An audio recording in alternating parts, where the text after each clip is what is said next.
Good afternoon बच्चों, good afternoon.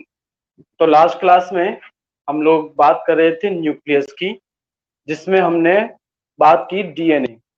DNA जो है, जिसकी फुल फॉर्म है deoxy ribose nucleic acid. Page number 62 की बात कर रहा हूं बच्चों में। डीऑक्सी राइबोस न्यूक्लिक एसिड, जो कि मैं आपको बताया था कि एक आपका जेनेटिक मटेरियल है जो कि रेस्पॉन्सिबल होता है एक जनरेशन से दूसरी जनरेशन में कैरेक्टर्स को ट्रांसफर करने के लिए। ये जो डीएनए होते हैं, डीएनए के छोटे छोटे जो टुकड़े होते हैं, सेगमेंट्स, जो कि फंक्शनल यूनिट होती हैं डीएनए की, इन्हें कहा जाता है बच्चों जीन्स। इन्हें हम लोग क्या बोलते हैं? जीन्स बोलते हैं। जीन्स जिस मटेरियल के बने होते हैं उसे बोलते हैं क्रोमेटिन मटेरियल। आपको मिल जाएगा, जो कि एकदम धागे जैसा होता है। न्यूक्लियस बहुत इंपॉर्टेंट रोल प्ले करता है, एक तो रिप्रोडक्शन के दौरान, क्योंकि न्यूक्लियस की वजह से ही एक सेल डिवाइड होकर के दो, दो से चार, चार से आठ इन सेल्स के अंदर कन्वर्ट होता है। किसकी वजह से? न्यूक्लियस की वजह से। अगर न्यूक्लियस ना हो या फिर न्यूक्लियस ना चाहे तो फिर सेल जो है वो डिवाइड होकर के अपने नंबर को इंक्रीज नहीं कर सकता। ये जो न्यूक्लियस है, कुछ ऑर्गेनिजम्स में, जैसे कि बैक्टीरिया में, प्रोकैरियोटिक ऑर्गेनिजम्स की बात कर रहा हूं, इनके अंदर इस न्यूक्लियस के चारों तरफ न्यूक्लियर मेम्ब्रेन जो है वो नहीं पाई जाती और न्यूक्लियस पुअरली डेवलप्ड होता है। अच्छे खासे डेवलप्ड न्यूमेरिक इनके अंदर न्यूक्लियस नहीं पाए जाते। न्यूक्लियस जो होते हैं पुअरली डेवलप्ड होते हैं और इनके पास में क्या नहीं होती? न्यूक्लियर मेम्ब्रेन नहीं होती। इस तरीके के न्यूक्लियस को हम लोग कहते हैं न्यूक्लियोइड। ये आपको बच्चों वर्ड मिल गया होगा। पेज नंबर 62 लेफ्ट साइड में जो लास्ट पैराग्राफ है उसकी बात कर रहा हूं। न्यूक्लियोइड। न्यूक्लियोइड प्रोकैरियोटिक सेल के न्यूक्लियस को बोलते हैं, जिसमें ना तो न्यूक्लियर मेम्ब्रेन होती है और ना ही वेल डिफाइंड न्यूक्लियस पाया जाता है। जबकि यूकैरियोट्स जो होते हैं या जो यूकैरियोटिक सेल्स हैं, उनके अंदर न्यूक्लियर मेम्ब्रेन भी होती है और वेल डिफाइंड न्यूक्लियस भी पाया जाता है। इसके अलावा एक और अंतर है प्रोकैरियोटिक और यूकैरियोटिक में, वो ये कि प्रोकैरियोटिक जो सेल्स होते हैं बच्चों, इनके अंदर बहुत सारे सेल ऑर्गेनेल्स, आपको बोर्ड पर बहुत सारे सेल ऑर्गेनेल्स के नाम दिख रहे होंगे, बहुत सारे सेल ऑर्गेनेल्स नहीं पाए जाते, जबकि यूकैरियोट्स के अंदर ये सेल ऑर्गेनल्स जो हैं वो पाए जाते हैं। इसके अलावा एक और अंतर यह है कि प्रोकैरियोटिक ऑर्गेनिज्म सिर्फ सिंगल सेल का ही बना होता है, जबकि यूकैरियोटिक ऑर्गेनिज्म आपका सिंगल सेल का भी हो सकता है या फिर आपका मल्टी सेल्यूलर भी हो सकता है। तो हम लोग बच्चों आते हैं साइटोप्लाज्म पर। इसके बारे में आपको ज्यादा कुछ नहीं जानना है, सिर्फ दो बातें। एक तो ये कि साइटोप्लाज्म एक डेंस जेली लाइक लिक्विड होता है जो कि न्यूक्लियस और सेल मेम्ब्रेन के बीच में भरा होता है। और दूसरी बात ये कि साइटोप्लाज्म के अंदर ही ये जो डिफरेंट डिफरेंट सेल ऑर्गेनल्स पाए जाते हैं, ये बच्चों साइटोप्लाज्म के अंदर ही पाए जाएंगे। उसी साइटोप्लाज्म में इधर उधर ये बिखरे पड़े रहते हैं। ठीक है, साइटोप्लाज्म के बारे में और आपको कोई खास जानकारी नहीं लेनी है। क्यों? क्योंकि साइटोप्लाज्म में जो सेल ऑर्गेनल्स आते हैं, अभी हम लोग उन्हें डिटेल के अंदर करने जा रहे हैं। उससे पहले आपको एक क्वेश्चन दे रखा है, इन टेक्स्ट क्वेश्चन, जिसमें आपको फिल इन द ब्लैंक्स जो है उन्हें फिल करना है। सेकेंड पॉइंट, यूकैरियोटिक में तो लिखा है nuclear region well defined and surrounded by nuclear membrane, और प्रोकैरियोटिक में इसका उल्टा हो जाएगा, not well defined and do not surrounded by nuclear membrane and known as, और उसे अभी हम लोग क्या कह के आए हैं? न्यूक्लियोइड। न्यूक्लियोइड। चौथा पॉइंट, प्रोकैरियोटिक में लिखा हुआ है membrane bound cell organelles absent, ऐसे सेल ऑर्गेनल्स जिनके भी चारों तरफ एक अलग मेम्ब्रेन पाई जाती है, वो प्रोकैरियोट में तो एब्सेंट होंगे और यूकैरियोट में क्या होंगे बच्चों? यूकैरियोटिक सेल्स में वो प्रेजेंट होंगे। ठीक है, तो अभी हम लोग चलते हैं हमारे सेल ऑर्गेनल्स के पास। सेल ऑर्गेनल्स क्या हैं? हर इंसान को अपना फंक्शन परफॉर्म करने के लिए ऑर्गन चाहिए, ऐसे ही हर सेल को अपने डिफरेंट डिफरेंट फंक्शंस परफॉर्म करने के लिए जिन ऑर्गन्स की रिक्वायरमेंट होती है, जिन स्पेशलाइज्ड स्ट्रक्चर्स की रिक्वायरमेंट होती है, उन्हीं स्पेशलाइज्ड स्ट्रक्चर्स को हम लोग क्या कहते हैं? हम लोग कहते हैं सेल ऑर्गेनल्स।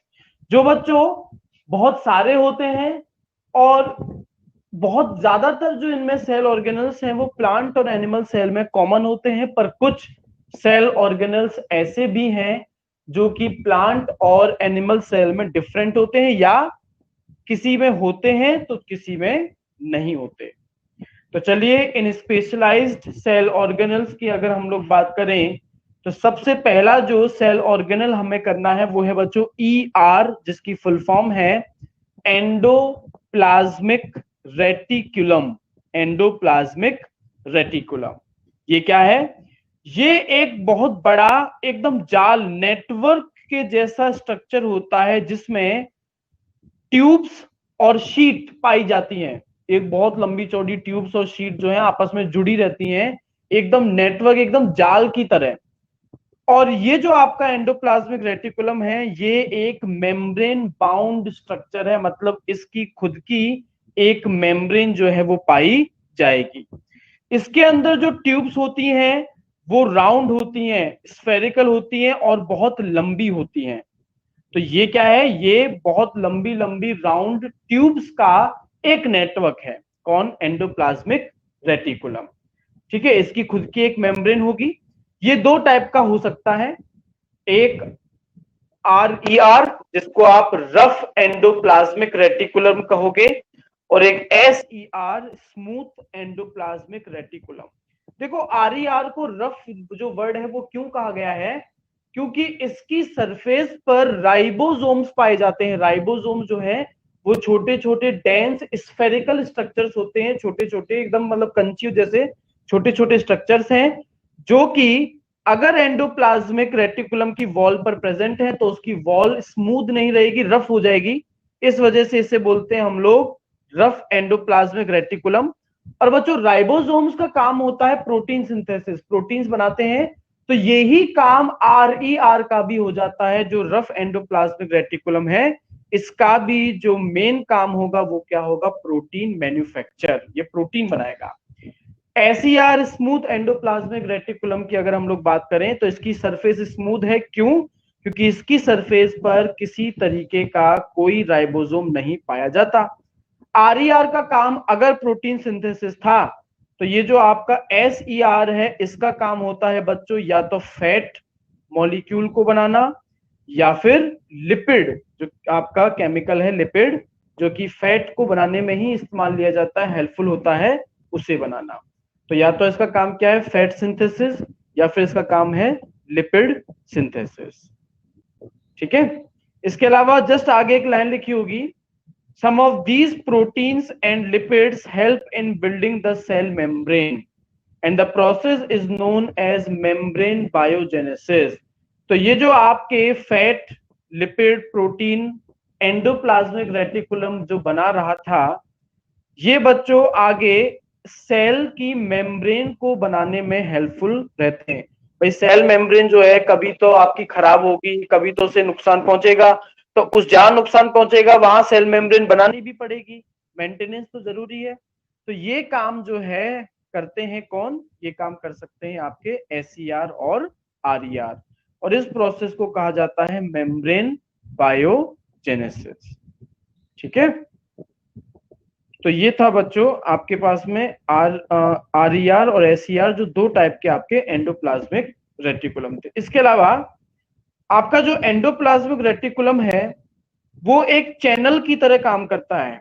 चैनल भी एक्चुअल में ट्यूब्स के नेटवर्क को ही बोलते हैं, जिस चैनल की हेल्प से प्रोटीन्स या कुछ दूसरे जो सब्सटेंसेस हैं वो न्यूक्लियस से बाकी पूरे सेल के अंदर ट्रेवल करते हैं। ये क्या है? इसका जाल बिछा हुआ है ट्यूब्स का, और ये न्यूक्लियस से जुड़ा रहता है। न्यूक्लियस से कोई चीज अगर बाहर आती है तो वो डायरेक्टली साइटोप्लाज्म में नहीं जाती, वो जाती है किसके अंदर? एंडोप्लाज्मिक रेटिकुलम के अंदर। और एंडोप्लाज्मिक रेटिकुलम क्या है भाई? ये ट्यूब्स का एक नेटवर्क है जिसमें सारी ट्यूब्स एक दूसरे से जुड़ी हुई है और ये जाल पूरे सेल में फैला हुआ है। तो इस नेटवर्क के अंदर, इस नेटवर्क की हेल्प से आपके जो ट्रांसपोर्ट होने वाले मटेरियल्स हैं, स्पेशली प्रोटीन्स, ये सेल के अंदर एक जगह से दूसरी जगह तक ट्रांसपोर्ट हो पाते हैं। तो इनका काम प्रोटीन सिंथेसिस है, फैट और लिपिड सिंथेसिस है। इसके अलावा ये ट्रांसपोर्ट में भी हेल्पफुल होते हैं प्रोटीन्स एंड अदर सब्सटेंसेस के। ठीक है, पेज अगर आप टर्न करेंगे पेज नंबर 64 पर, सबसे ऊपर आपको जो पैराग्राफ है 4-5 लाइंस का, उसमें आपको मिल जाएगा in the liver cells of the group of animals called vertebrates. हम लोग भी वर्टिब्रेट्स में आते हैं। जो SER स्मूथ एंडोप्लाज्मिक रेटिकुलम है वो हमारे लिवर के अंदर पॉइजन और ड्रग जो होते हैं उन्हें डिकम्पोज करने का काम करता है। जो भी जहरीली चीजें, टॉक्सिक सब्सटेंसेस या फिर ड्रग्स जो हैं उन्हें हमारे लिवर में ले जाकर के डिकम्पोज कर देता है। कौन? SER स्मूथ एंडोप्लाज्मिक रेटिकुलम, पर सिर्फ और सिर्फ वर्टिब्रेट्स के अंदर। दूसरे सेल ऑर्गेनल की अगर हम लोग बात करें तो वो है बच्चों गोल्गी एपेरेटस। आपका एंडोप्लाज्मिक रेटिकुलम जिस पॉइंट पे जाके खत्म होगा उसी पॉइंट पर एक और नेटवर्क प्रेजेंट होगा। इसी नेटवर्क मेम्ब्रेन बाउंड स्ट्रक्चर को हम लोग क्या बोलते हैं? इसे ही हम लोग बोलते हैं गोल्गी अपैरेटस। इसको हम लोग बोलते हैं गोल्गी अपैरेटस। इस गोल्गी अपैरेटस के सिस्टम के अंदर बहुत सारे थैले, देखो आपको कहीं शब्द मिला होगा फ्लैटेंड सैक्स, SACS। सैक का मतलब होता है थैला। तो बहुत सारे पाउचेस, बहुत सारे थैले जो हैं वो अरेंज रहते हैं एक दूसरे के बराबर में, मतलब पैरेलली। और इन्हें हम लोग क्या बोलते हैं? सिस्टर्न्स। क्या बोलते हैं हम लोग इन्हें? कहते हैं सिस्टर्न्स। इनकी भी खुद की मेम्ब्रेन होती है, बिल्कुल जैसे आपने एंडोप्लाज्मिक रेटिकुलम के बारे में बात की, उसकी खुद की मेम्ब्रेन थी। और जो गोल्गी अपैरेटस है इनकी भी खुद की क्या होती है? मेम्ब्रेन होती है। जो भी चीज एंडोप्लाज्मिक रेटिकुलम बनाएगा उसे अच्छे से पैक करने का काम, और पैक हो जाने के बाद एंडोप्लाज्मिक रेटिकुलम से बाकी दूसरे पार्ट्स तक ले जाने का काम कौन करता है? Golgi apparatus. तो गोल्गी अपैरेटस का जो मुख्य काम है वो है packing and modification of protein.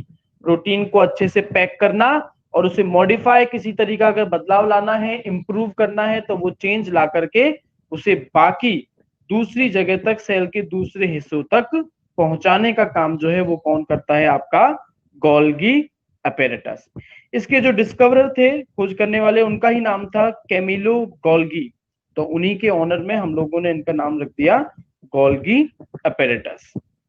इसके अलावा बच्चों गोल्गी अपैरेटस जो है वो लाइजोसोम्स, जो एक और सेल ऑर्गेनल्स हैं, लाइजोसोम्स को प्रोड्यूस करने का भी काम करती हैं गोल्गी बॉडीज या गोल्गी अपैरेटस। ये आपको लास्ट लाइन में मिल जाएगा पेज नंबर 64 पर, जो लेफ्ट साइड में पैराग्राफ है उसकी लास्ट लाइन में। The Golgi apparatus is also involved in the formation of lysosomes. तो लाइजोसोम्स क्या है उनकी हम लोग बात करते हैं। बच्चों लाइजोसोम्स जो हैं ये भी मेम्ब्रेन बाउंड स्ट्रक्चर्स हैं, मतलब इनकी भी खुद की मेम्ब्रेन होगी जिनके अंदर डाइजेस्टिव एंजाइम्स जो है भरा रहता है। डाइजेस्टिव एंजाइम का काम क्या होगा? डाइजेशन। बाहर से, सेल के बाहर से कोई भी चीज अगर सेल के अंदर आती है तो ये जो आपके लाइजोसोम्स हैं जिनके अंदर डाइजेस्टिव एंजाइम क्या है? डाइजेस्टिव एंजाइम भरे हुए हैं, ये उस फॉरेन मटेरियल को, चाहे वो अच्छा हो या बुरा हो, उसे डाइजेस्ट करने का काम करते हैं, खत्म करने का काम करते हैं। इनके डाइजेस्टिव एंजाइम्स इतने ज्यादा स्ट्रॉन्ग होते हैं, इतने ज्यादा खतरनाक होते हैं कि अगर किसी वजह से आपका लाइजोसोम बर्स्ट हो जाए, फट जाए, तो इसके अंदर जो प्रेजेंट आपकी डाइजेस्टिव एंजाइम्स हैं वो पूरे के पूरे सेल को डिकम्पोज कर देंगे, डाइजेस्ट कर देंगे, खत्म कर देंगे। मतलब एक तरीके से सेल जो है वो सुसाइड कर लेगा, इस वजह से लाइसोसोम्स को कहा गया है सुसाइडल बॉडीज या फिर सुसाइडल बैग्स। ये बहुत इंपॉर्टेंट क्वेश्चन है आप लोगों के लिए कि इन्हें सुसाइडल बैग्स क्यों कहते हैं, क्योंकि अगर किसी कंडीशन में ये बर्स्ट हो गए तो इनके अंदर प्रेजेंट डाइजेस्टिव एंजाइम जो है वो पूरे के पूरे सेल को ही क्या कर देगा, डाइजेस्ट कर देगा और सेल खत्म हो जाएगा। इस वजह से इन्हें कहा जाता है सुसाइडल बैग्स या सुसाइडल बॉडीज। नेक्स्ट अगले सेल ऑर्गेनल पर आते हैं बच्चों, जिसका नाम है माइटोकॉन्ड्रिया। माइटोकॉन्ड्रिया को power house of the cell भी कहा गया है। जैसे अपने यहां पर पावर हाउसेज होते हैं जो बिजली पैदा करते हैं और उनसे बिजली एनर्जी जो है वो हम तक पहुंचती है, इसी तरीके से इन्हें पावर हाउस क्यों कहा गया है, क्योंकि माइटोकॉन्ड्रिया किसी सेल के अंदर क्या करता है, जो ऑक्सीजन सेल तक पहुंची है और जो ग्लूकोज या फिर जो फूड पार्टिकल सेल तक पहुंचा है, उस फूड पार्टिकल और ऑक्सीजन के कॉम्बिनेशन से क्या पैदा करता है, एनर्जी पैदा करता है।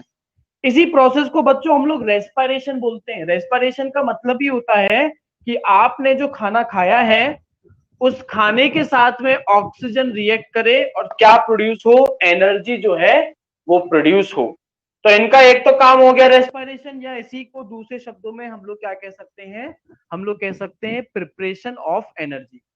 अब ये एनर्जी बच्चों प्रोड्यूस जो करते हैं power house of the cell जो माइटोकॉन्ड्रिया है, ये एटीपी, देखो आपको वर्ड मिल जाएगा एटीपी, जिसकी फुल फॉर्म भी आपको ब्रैकेट में मिल जाएगी, adenosine triphosphate. Adenosine triphosphate. ATP एक तरह के केमिकल्स हैं जो कि बनाता कौन है, आपका माइटोकॉन्ड्रिया बनाता है। एटीपी को जब हम लोग खर्च करते हैं, स्पेंड करते हैं, या मैं कहूं यूज लेते हैं, तब एटीपी को यूज लेने की वजह से हमें क्या मिलती है, हमें मिलती है एनर्जी। तो जैसे कि इंडिया के अंदर रुपया जो है, रुपीज, वो एनर्जी करेंसी है, मतलब आप रुपए को खर्च करो और उसके बदले में आपको जो चाहे वो चीज मिल जाएगी। ऐसे ही आप एटीपी को खर्च कीजिए तो आपको क्या मिल जाएगी, एनर्जी मिल जाएगी। तो एटीपी क्या है, अगर क्वेश्चन आता है तो एटीपी सिंपली क्या है, energy currency of our body या ऑफ द सेल। एक सेल की एनर्जी करेंसी है एटीपी, मतलब अगर इसे स्पेंड किया जाए, इस्तेमाल में लिया जाए, तो हमें क्या मिल जाएगी, हमें मिल जाएगी एनर्जी। माइटोकॉन्ड्रिया जो है बच्चों वो एक साइटोप्लाज्म के अंदर रॉड जैसा स्ट्रक्चर दिखाई देता है और इसके भी चारों तरफ में क्या होती है, मेम्ब्रेन पाई जाती है। और बच्चों डबल लेयर होती है, मेम्ब्रेन की एक नहीं, मेम्ब्रेन की कितनी लेयर्स होती है, इसके अंदर 2 लेयर्स जो है वो पाई जाती हैं। और एक और इंपॉर्टेंट पॉइंट जो यहां नहीं लिखा गया है वो ये कि माइटोकॉन्ड्रिया और गोल्गी अपैरेटस दोनों के पास खुद का अपना अलग डीएनए होता है, जिसको आप लोग लिख देना, mitochondria and Golgi apparatus, mitochondria and Golgi apparatus possess, possess, possess their own DNA, their own DNA। Own DNA का मतलब खुद का जेनेटिक मटेरियल। इन टेक्स्ट क्वेश्चन में देखो लिखा हुआ है पहला question, can you name the 2 organelles which we have studied that contain their own genetic material। तो इसका आंसर हो जाएगा आपका गोल्गी अपैरेटस एंड माइटोकॉन्ड्रिया। अगले सेल ऑर्गेनल की अगर हम लोग बात करें तो सेल ऑर्गेनल है बच्चों प्लास्टिड। प्लास्टिड सिर्फ और सिर्फ प्लांट्स में ही पाया जाता है, एनिमल्स के अंदर नहीं पाया जाता। ठीक है, प्लास्टिड जो है बच्चों छोटे छोटे बैग्स की फॉर्म में पाया जाता है और इसके अंदर प्लांट्स में कुछ पिगमेंट जनरली कलरफुल सब्सटेंसेस को बोलते हैं, कुछ पिगमेंट जो है वो इन प्लास्टिड्स के अंदर आकर के फिल हो जाते हैं, भर जाते हैं। ठीक है, ऐसे जो प्लास्टिड होते हैं इन्हें कहा जाता है कलर्ड प्लास्टिड्स या फिर क्रोमोप्लास्ट। देखो आपको वर्ड मिल जाएगा सेकंड लाइन में, क्रोमोप्लास्ट का मतलब है कलर्ड प्लास्टिक। तो what is chromoplast? A plastid which contain coloured pigment. जैसे कि मैं नाम लेने जा रहा हूं बच्चों, क्लोरोफिल, जो कि ग्रीन कलर का पिगमेंट होता है, जो कि सिर्फ प्लांट्स में ही पाया जाता है। और ऐसा क्रोमोप्लास्ट जिसके अंदर पिगमेंट क्लोरोफिल प्रेजेंट हो, इसे हम लोग बोलते हैं क्लोरोप्लास्ट। तो what is chloroplast? A kind of plastid which contain chlorophyll. अगर क्लोरोफिल फोटोसिंथेसिस के लिए रेस्पॉन्सिबल है तो एक्चुअल में कहा जा सकता है कि क्लोरोप्लास्ट जो है वो फोटोसिंथेसिस के लिए रेस्पॉन्सिबल होता है, क्योंकि क्लोरोफिल क्लोरोप्लास्ट के अंदर ही तो भरा रहता है। ठीक है। और अगर ऐसे आपके प्लास्टिड्स हैं जिनके अंदर कोई कलर्ड पिगमेंट नहीं पाया जाता, तो ऐसे प्लास्टिड्स को हम लोग क्या बोलते हैं? ल्यूकोप्लास्ट। इन्हें हम लोग क्या कहेंगे? ल्यूकोप्लास्ट। अब बच्चों क्लोरोप्लास्ट का तो काम हमें सबको पता ही है कि भाई क्लोरोफिल मौजूद है तो ये क्या परफॉर्म करता है? फोटोसिंथेसिस परफॉर्म करता है। इसके अलावा ल्यूकोप्लास्ट मतलब कि जिनके अंदर कलरफुल पिगमेंट नहीं होता, इनका काम क्या है? इनका काम है स्टार्च, ऑयल और प्रोटीन, इन्हें स्टोर करके रखना। तो स्टार्च, ऑयल, प्रोटीन एक प्लांट के अंदर या एक प्लांट सेल के अंदर किसके अंदर स्टोर होते हैं? ऐसे प्लास्टिड्स के अंदर जिनके अंदर कोई पिगमेंट नहीं होता।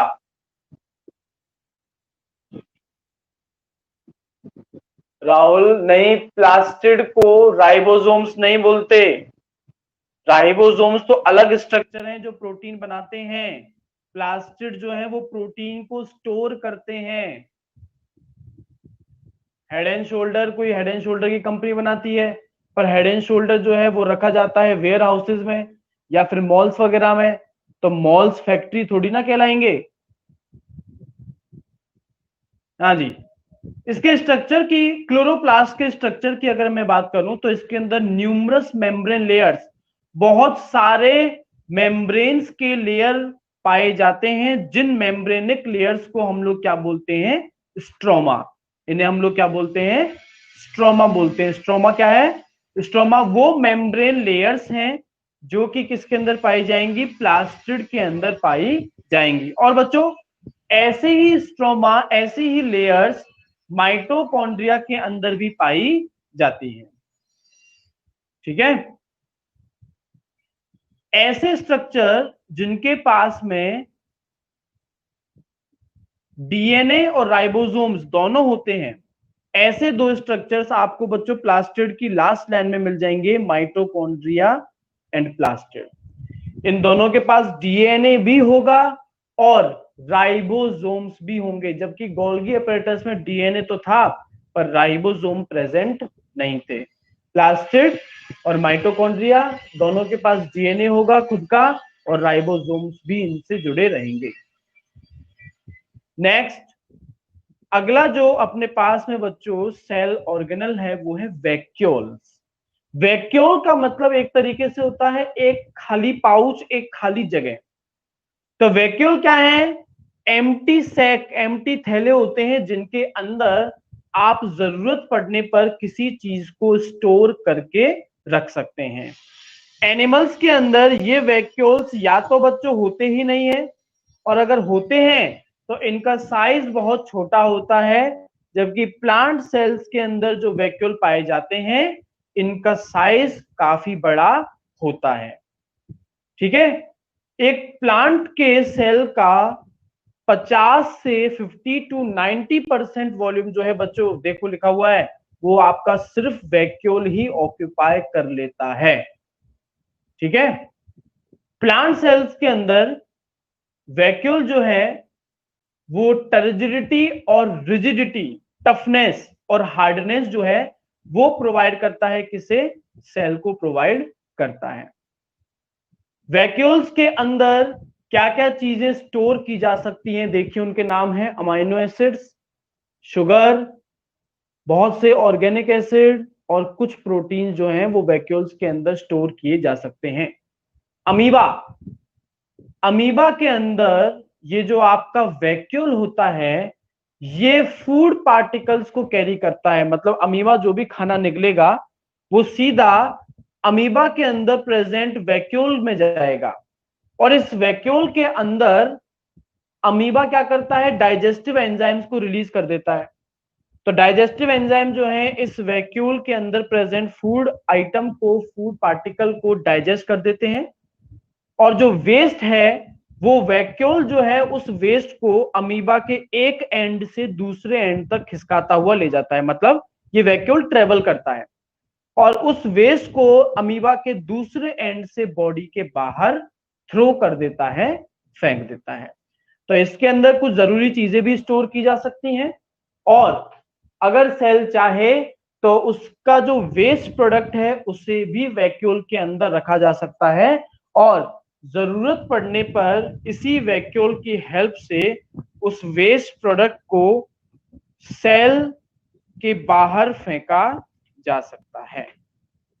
ठीक है बच्चों, आगे बढ़ने से पहले जो इंटेक्स्ट क्वेश्चन हमारे पास में है हम लोग जरा उनकी बात कर लेते हैं। तो पहला क्वेश्चन तो मैंने बता दिया था।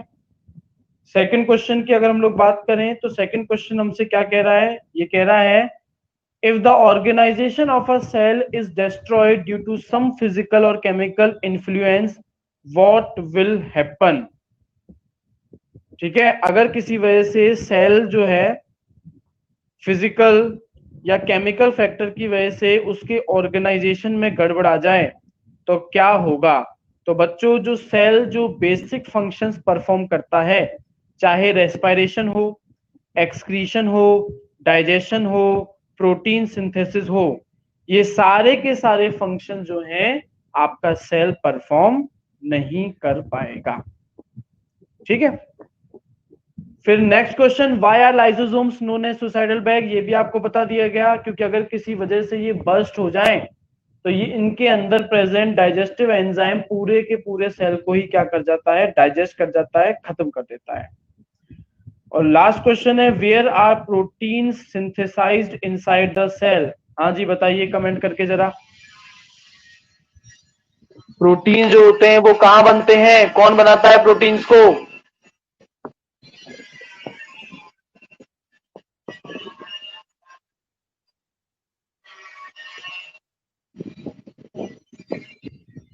हाँ जी बच्चों, प्रोटीन को बनाने का काम किसका है, बोर्ड पर भी लिखा हुआ है।